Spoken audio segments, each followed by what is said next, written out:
Dr. Carolyn Jacobs is Dean Emerita of the Smith College School for Social Work and Elizabeth Martin Truhaft Professor Emerita of Social Work. She is also the director of the Contemplative Clinical Practice Advanced Certificate Program. Her areas of professional interest include religion and spirituality in social work practice and organizational behavior. She maintains a spiritual direction practice. Mirabai Bush is co-founder of the Center for Contemplative Mind and Society and has served as executive director until 2008. Under her direction, the center developed its programs in education, law, business, and activism, and its network of thousands of people integrating contemplative practice and perspective into their lives and work. Mirabai holds a unique background of organizational management, teaching, and spiritual practice. So thank you so much for being with us here today, Carolyn and Mirabai. I'm wondering if you could start us off by telling us a little bit about the course that you teach at Smith College. Thank you, Jen. One of the things that I'm delighted about is the time to share this with Mirabai and really reflect together on where we've come together in the development of this course and its evolution over time. Just to say a little bit about myself and interest in this, it's been 40 years plus that I've been interested in issues of spirituality and social work practice. Social work is rooted in religious traditions. It comes out of that sense of to serve and to care for others. And so our own sense of how we do this as a profession evolved over time. One of the things that we did as a profession was to look at ways of becoming much more scientific and less tied into our religious roots. It is fascinating that in the 80s and well into the 90s, as people became much more aware of the impact of 12-step programs and other programs that looked at the person holistically, that we were invited to reclaim our own roots.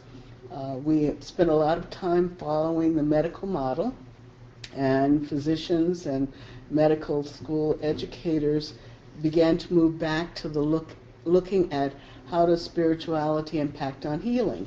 And that has become a tremendous source of research and study and practice along the way.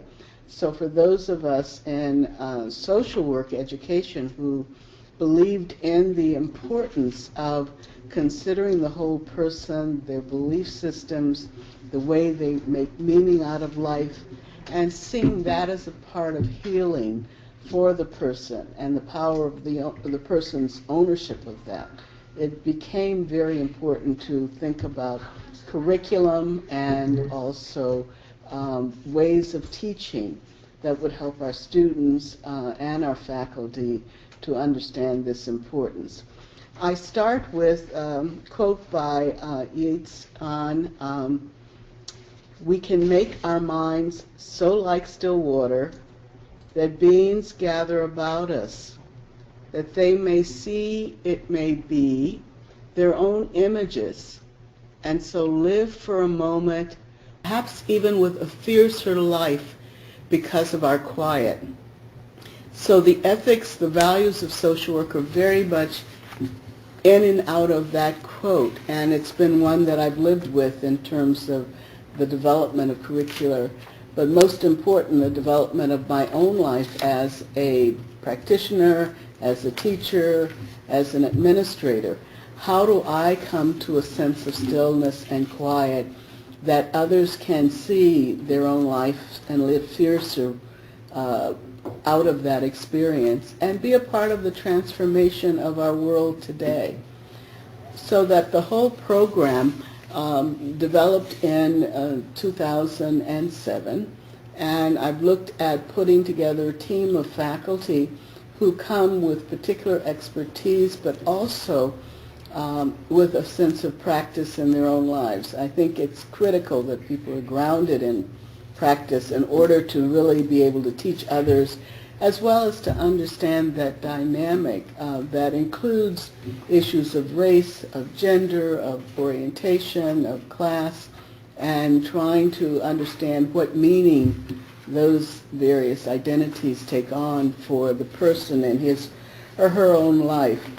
one of the things that's been fascinating is to use not just the content of social work disciplines from human behavior, the neurosciences, psychology, sociology, and anthropology, but to also look at the spirituality that informs practice that various people may have. So how do we understand that, work with that, and see it coming together in a holistic system or a perspective? And that gives an excitement to it.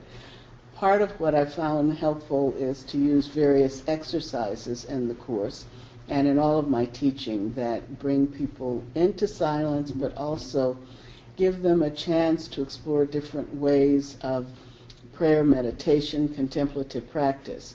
And rooting that both in religion and secular traditions is very important.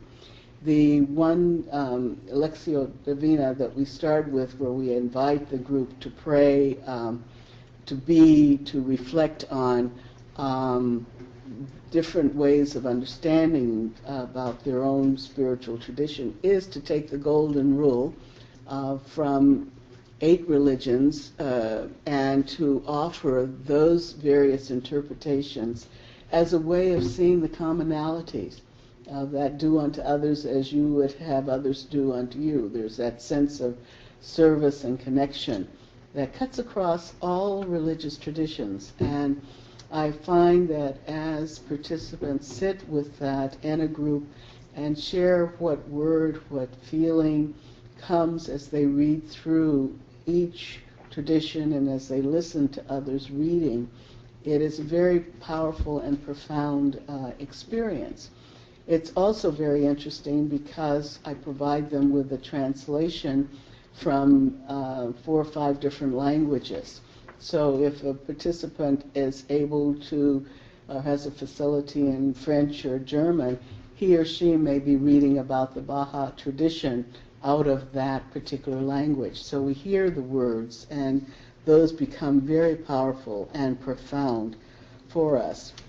As I developed the program, there was also a sense of using poetry as a way of capturing that whole contemplative experience. So we could talk about the clients and cases related to trauma or dying, and then I would end the session with a poem such as For the New Year by Denise Levitow. And she says, for the new year, 1981, I have a small grain of hope, one small crystal that gleams clear colors out of transparency. I need more. I break off a fragment to send you. Please take this grain of hope so that mine won't shrink. Please share your fragment so that yours will grow. Only so by division will hope increase like a clump of irises, which will cease to flower unless you distribute the clustered roots, unlikely source, clumsy and earth-covered of grace. So that's the beginning of my conversation around how the course has developed and how I've worked with participants around the content and given them the freedom to develop practice, but to look at theory and their own clinical practice with others as a way of integrating the contemplative and the discipline together. This is great. Thank you. And then you asked me to join you. Yes. Bring in more practices. Mm-hmm. The practices that you had already integrated are so wonderful and can be used in so many courses. To start students with, these students come for 2 long weekends with half a year in between, or a year Yes. in between, during which they're guided. So it's a little different from a traditional semester-long course. But they start, or you have them start, by writing down their intentions, what they're hoping for from this course. And because it's a course that's that integrates contemplative practice and an understanding of the contemplative, their intentions go beyond I'd like to get an A, to talking about what they're hoping to get for themselves and what they're hoping to take back into their work. Yes. And then at the end of the course, I love this, then you have them, it's a year later or so, and they read out loud their intention from the beginning of the course and reflect on it. And I think some variation on that could be done in lots of different kinds of courses. And they're always, they haven't had that card in between, so most of them have kind of forgotten what their intention was. And I think that they're surprised and interested and often delighted with that practice. I really like it. So what we decided together to do was to recognize that many of these students were coming both to either deepen their own practice or to learn a practice for themselves that would sustain them in a difficult profession. And in the years that we've been doing it, I think it's gotten even more difficult as funding has dried up, as the need, especially since 2008, has really increased. I see more and more stress on the part of social workers from the field. And of course, it's not just social workers with a capital S who come, but there are ministers and people working in hospice and in other ways with the dying, and many people just in service to others come. And so they were looking for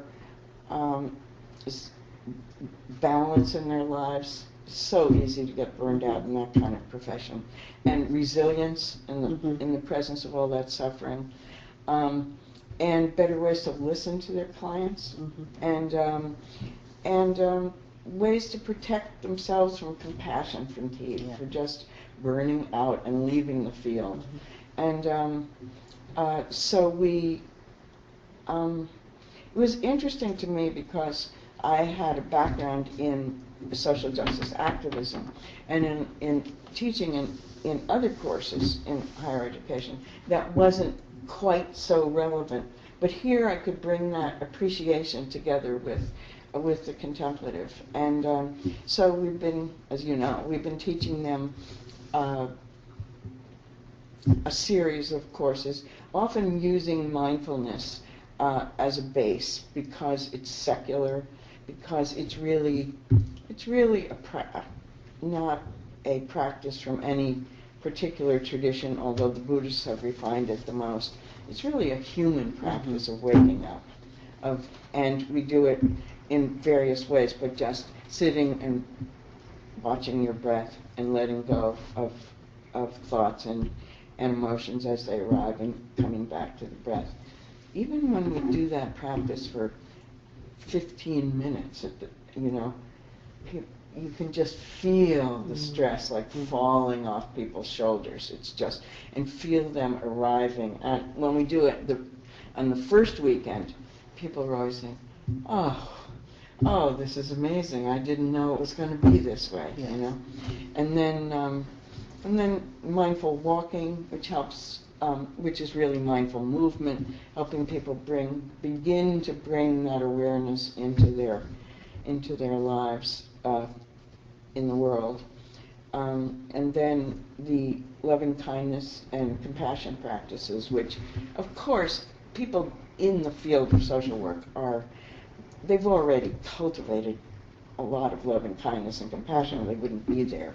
But so often I've seen it drop into a deeper place through doing these practices. And then the practice we've done of beholding, of using the wonderful Smith Art Museum to find images. And then it's simply a practice of mindfully being with something visual. And you can do it with a leaf. You can do it with our friend Arthur Zients in teaching contemplative practices in his physics classes would use a paper clip. Mm. That was never interesting to me, but he really liked it. Bring your mind back over and over to the paper clip, you know. So, we've had the privilege at Smith of using the art museum and working with a number of paintings there. Maybe we should just look at that now. Yes, that would be good. This is not the image we've used in the last couple of courses, but this is an image from the Smith Museum, and the artist's name is, I believe it's Susan Heidberg. and but here's the practice. It's very simple. If you're sitting in front of your computer, just bring your attention to this painting. Don't try to figure out what it is, but just simply sitting in front of it, letting your eyes rest softly on the painting, and just looking at the painting as ideas, thoughts, emotions arise in your mind, just letting them go and bringing your mind back again to the painting. You can move forward and move back, get some different perspectives on the painting. But just being there with it. What is it that you see? Allowing your eyes to just rest on the painting.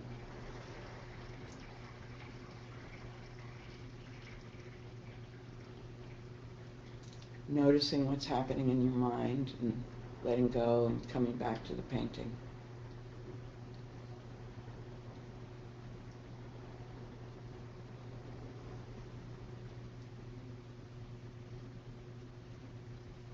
When we do this practice with students for 15 minutes, 15 minutes is many, many mind moments of bringing your mind back to a painting. And then we often share with each other, what was the experience like? So students will often talk about the busyness of their minds and how hard it is to quiet them down. But then also they'll talk about what they saw at first and how that shifted and changed the longer they sit with it. And then we often have conversations about, you know, how true that is, how it's true with a client. At first you're hearing the story one way, and as you listen and you sit with that client longer, just simply listening the way we're just simply looking, you begin to hear the story in a different way. We've worked in the museum in another way also, which has been really interesting. We asked the students to go around the gallery and find a painting that in some way speaks to them about what's going on in their lives right now, spiritually. And then in small groups, they each pick a painting or sculpture, and then they bring the group with them to that painting, and they say, this is the painting I chose, and this is why I chose it. And it gives them a kind of non-linear, right brain way of sharing with each other what it is they're going through in their lives. And it's very helpful in terms of building a group awareness. I think that's been wonderfully received by so many of our students, and they've commented on that and the evaluation. The whole sense of being present to being still and looking in depth is so much a part of the skill set that they develop as social workers. One of the things that we've done during the time in between the 2 weekend residencies is to have a monthly case conference call in which each student has a chance to present a clinical case they're working on, but also a sacred text that has touched them. And that text can come out of poetry, out of scripture, out of prose, however, or artwork, however it comes to them. Because part of what we really are focused on is getting a sense of what's happening with your own inner life and the work that you're doing, and what's happening in the client's inner life. So that dynamic, that interaction, that transference, countertransference, all that may be going on between you and them as you begin to attend in a deeper way to the contemplative practice is important for understanding the work that you're doing clinically. So it provides, I think, an exciting, deepening experience and an extraordinary surprise for many.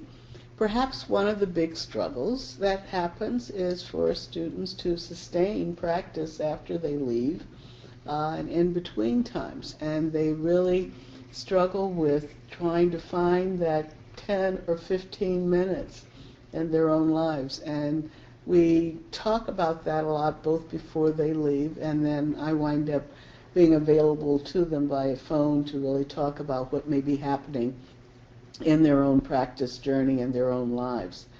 So I find that's an important dimension. What I can say, if I would look at this for teachers in other disciplines where you're working across a wide range of perspectives, is that the capacity to bring attention and to be aware of the discipline in which you're working or educating students can enhance the quality of their research and the way that they think about the material.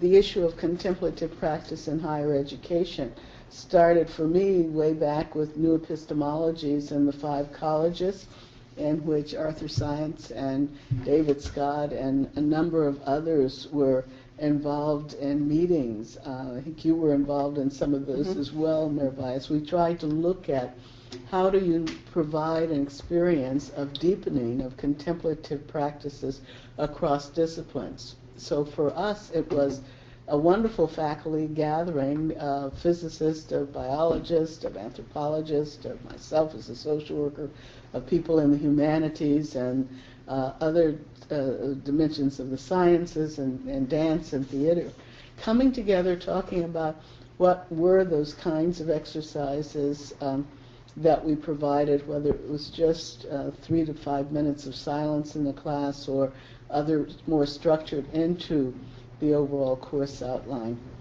And then as a faculty group, sharing our own experience of that, what it meant for us to stretch, to know that we were hearing students who were coming from very fundamentalist perspectives, who the notion of silence was seen as very much driven out of negative spirits, it wasn't positive, and their concern about what was going on in the classroom, and our needing to work with each other as faculty to support our own development as we could increase a holding environment to hold on very different perspectives and the space for students to learn and to value contemplative practice.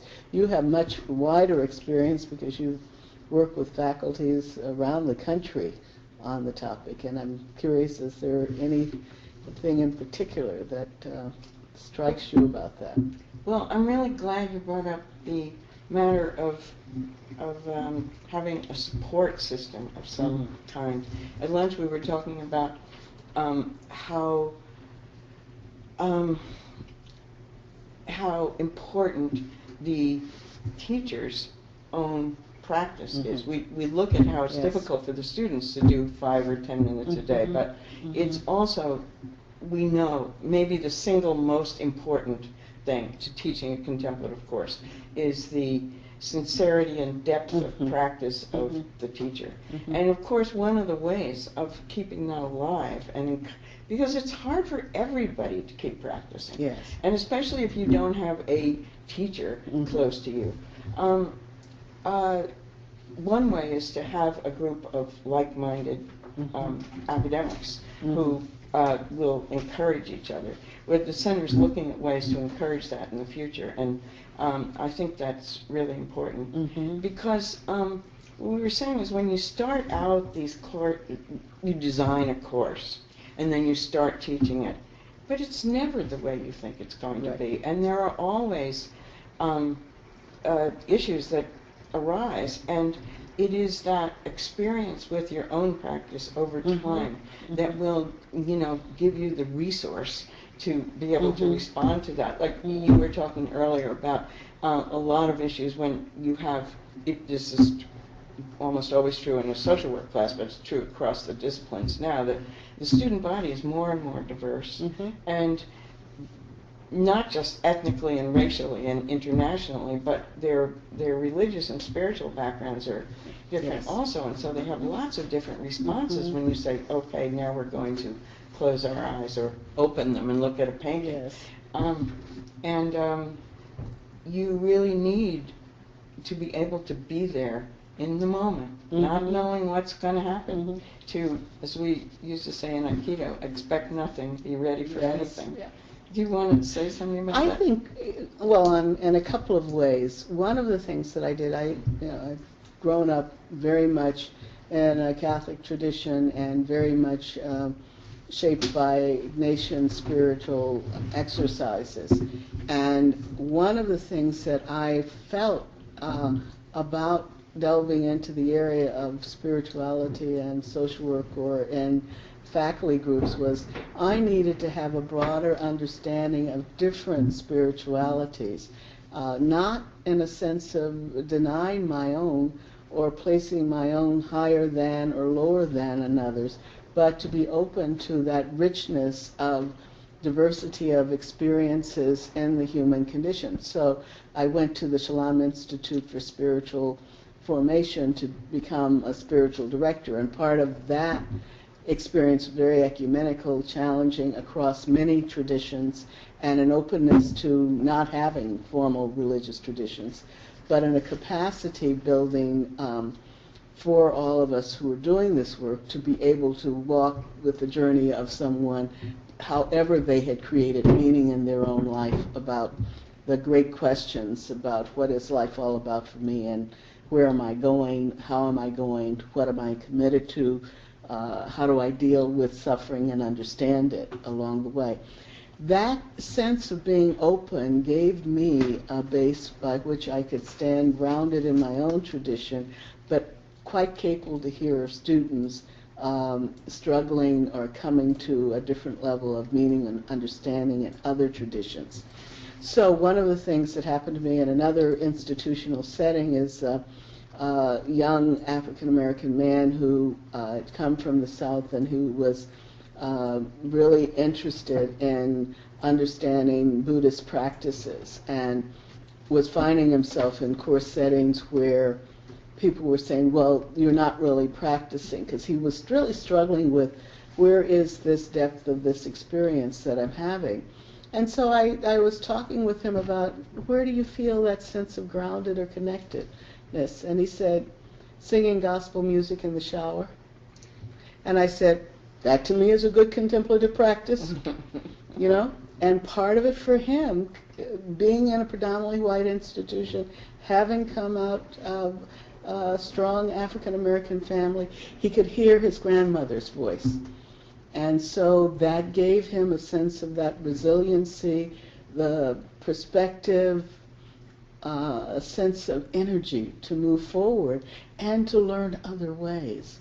And so part of it is, which I find most exciting, is to ask others, where do you find that silence? Where do you long for it? Where does it give you some sense of nurturing? Another young man who was European American, grew up in a large Irish Catholic family, really struggling with trying to learn traditional ways of praying a la Catholicism, and was really not feeling that connected to the scripture, the Psalms in that way. And so for him, I asked, where do you find that connection? Turns out he is a carpenter. And what he would do, I would tend to say, how does this energy of the day? He said, well, I would go and get to work early, and I would sing to the new wood. And I thought, I have nothing to say about your practice. It seems to me that you are there. So the notion of creating experiences that say this is the way it must be done, rather than experiences that say these are opportunities or possibilities. Feel free. What resonates with you culturally, with your multiple identities? And out of that, the resiliency, the meaning-making, the ways you cope with suffering will come. It can't be mine subjected onto you. All I can say is, if you take the space and the time, it can happen. And I say that for faculty and other administrators as well, that giving one's the space and time, however small that time is, but just taking the breath. Yeah. Just being aware of how important it is to breathe and what a gift it is. That's great. Mm. Are you ready to give questions? Well, if there's anything else you'd like to share with us before I open it up for questions, then I welcome more comments.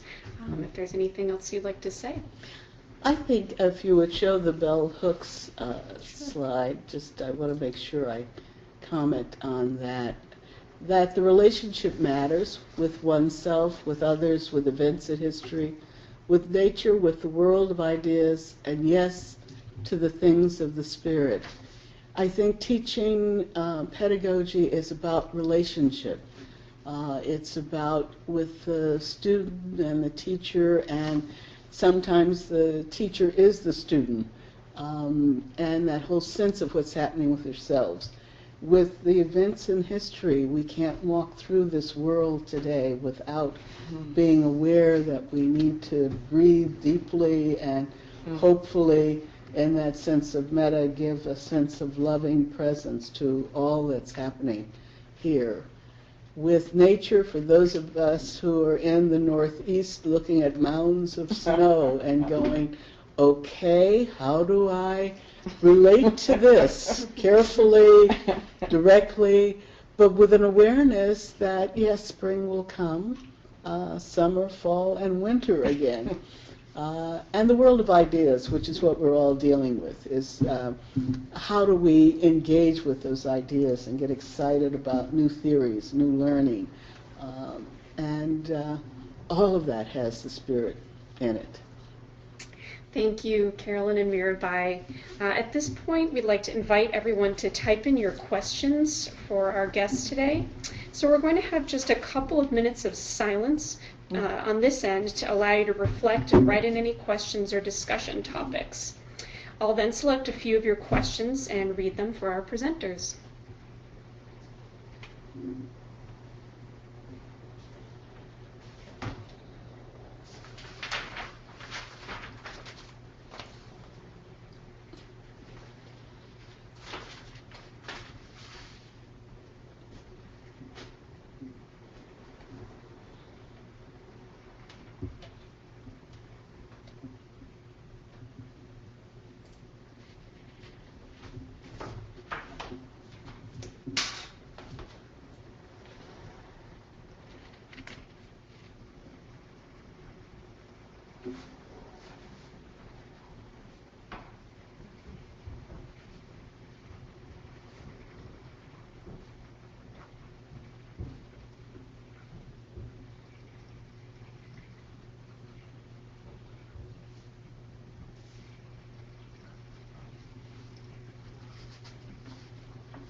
You're welcome to keep typing in questions into the question panel, but I'm going to start with a question from Elaine Gray.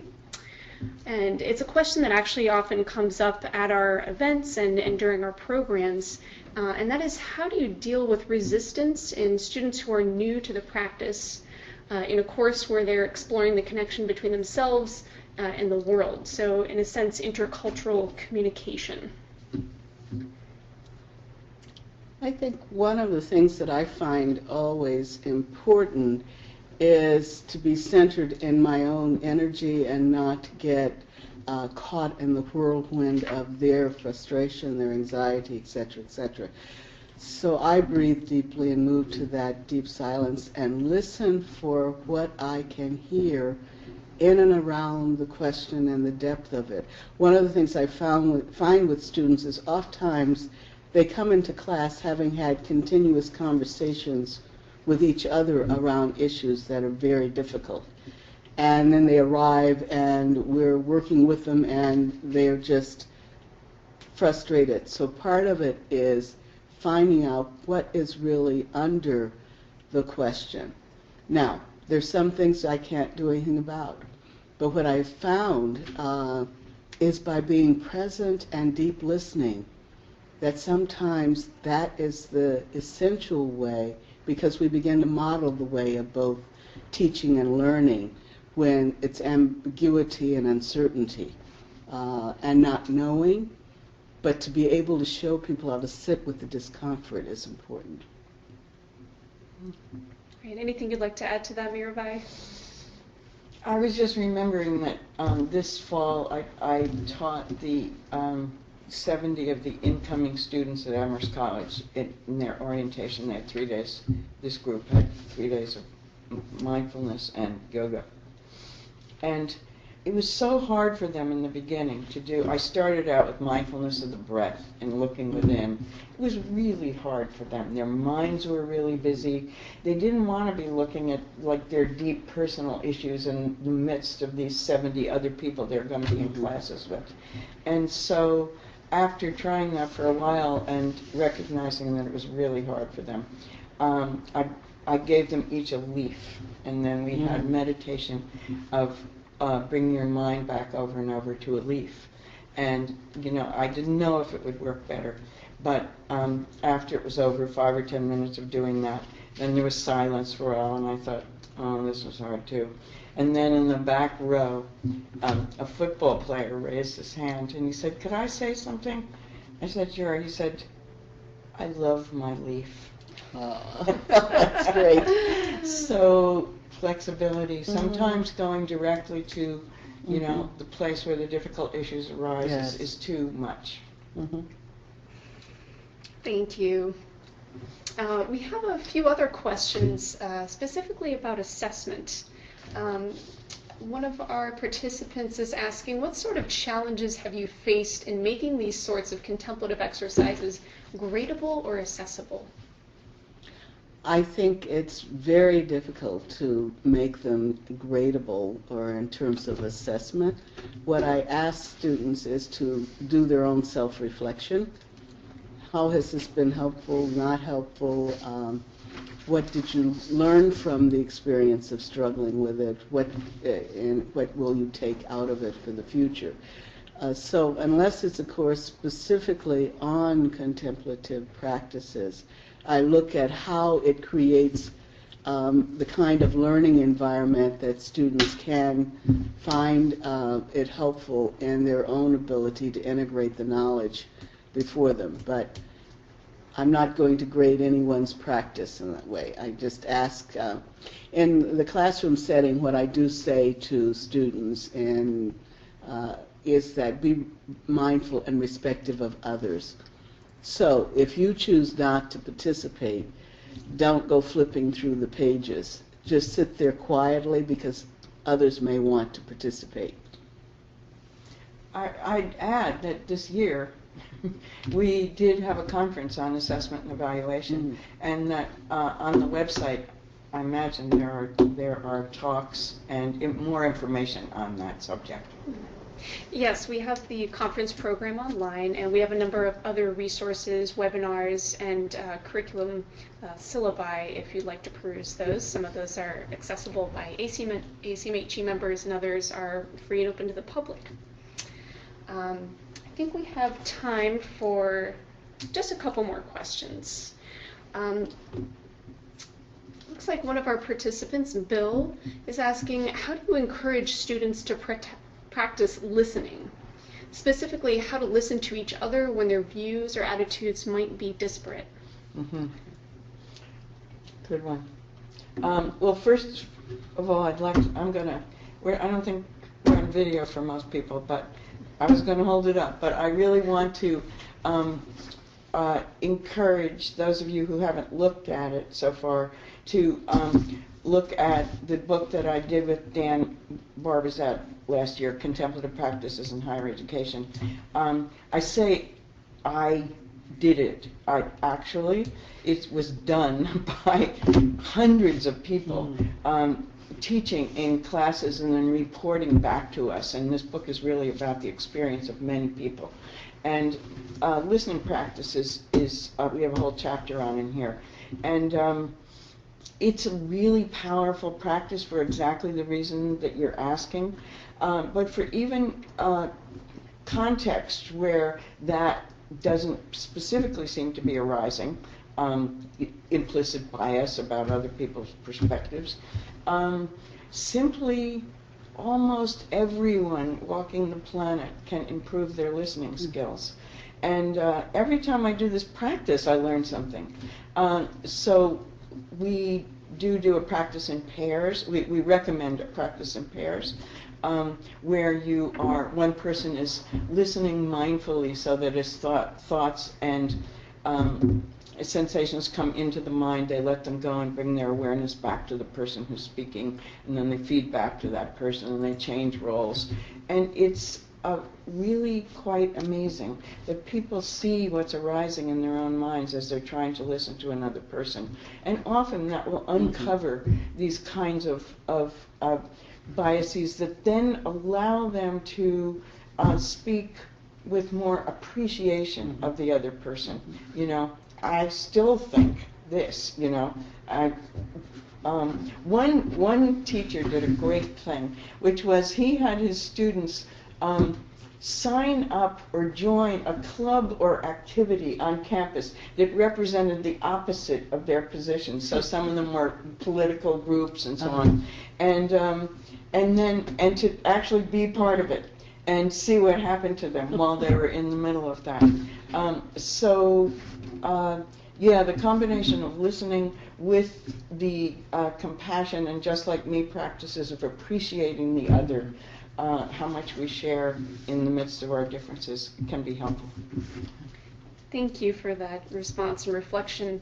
We also have a couple of webinars on our website that look specifically at deep listening and mindful dialogue. So feel free to email me, Jennifer, and I can send you more resources.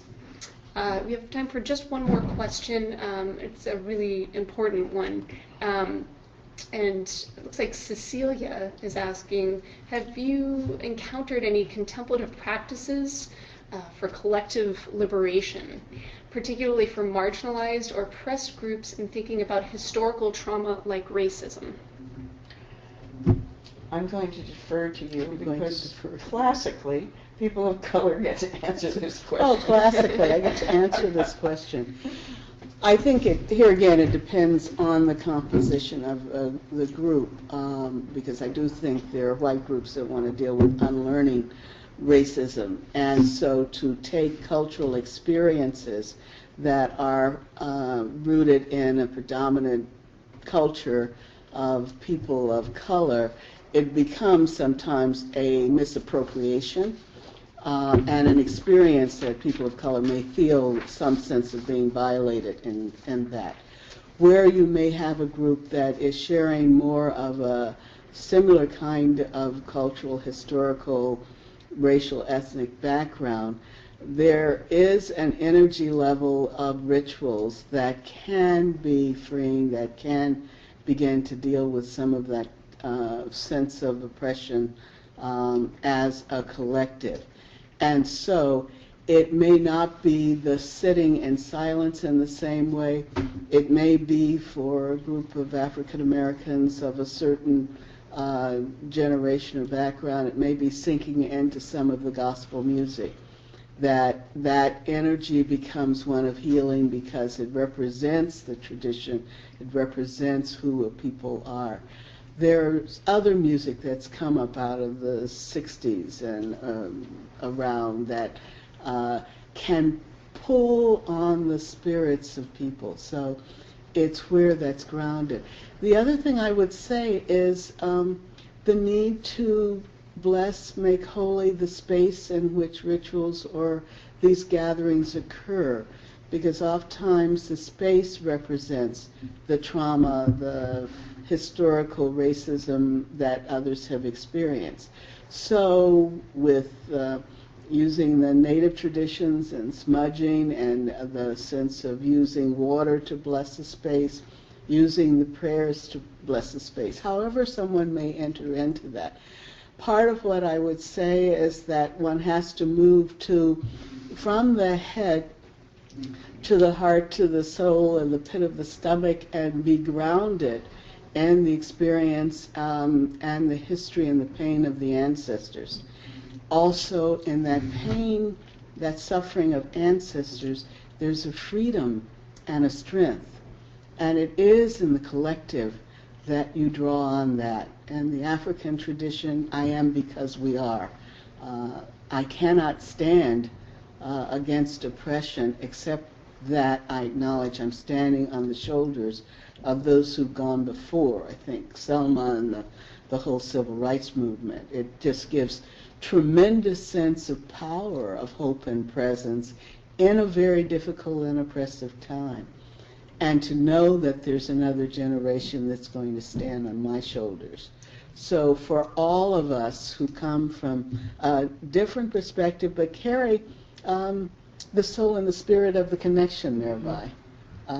So I could sit in a circle with you singing gospel music. Yes, you could. And I know that you would not be looking at this, oh, isn't this an interesting cultural artifact? You know? But there are others that I wouldn't do that with because I know it would be a very different experience. So you have to walk slowly on this ground and know that all the experiences are based on sacred, holy ground. And to honor that, we all need to take off our stuff that is represented by where we may stand in position to others. Oh, I'm so glad you asked that question. Thank you. Yes, thank you. Well, thank you again so much, Carolyn and Mirabai. This has been very informative and inspiring. And so thank you for giving us the opportunity to hear about your experience with contemplative practice in the classroom. And thank you to our participants for your questions and for your engagement. Just to remind everyone, this webinar has been recorded and will be available on the website soon if you'd like to share it with colleagues. If you'd like to view past webinars or learn more about the Center for Contemplative Mind and Society and the Association for Contemplative Mind in Higher Education, please visit our website at contemplativemind.org. Thank you for listening.